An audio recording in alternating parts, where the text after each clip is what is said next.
वज़ीर आज़म शहबाज शरीफ के मुशीर कौमी सलामती और इंटर सर्विसेज इंटेलिजेंस ISI के सरबराह लेफ्टिनेंट जनरल मोहम्मद आसिम मलिक ने चीन का दौरा किया है, जहां क़यादत के साथ मुलाकातों में सिक्योरिटी ताउन बढ़ाने पर इत्तेफाक किया गया। मुशीर कौमी सलामती लेफ्टिनेंट जनरल आसिम मलिक ने चीन का दौरा किया है,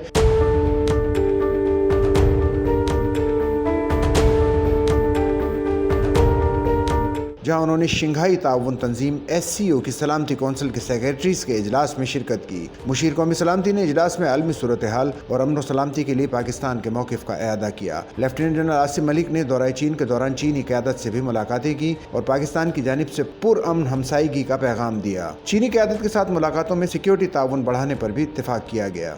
सच्चल न्यूज़ नेटवर्क की वीडियोज़ में खुश आमदेद। नाजरीन, वीडियो से मुताल्लिक अपनी कीमती राय का इजहार कमेंट बॉक्स में ज़रूर करें और चैनल को सब्सक्राइब करें।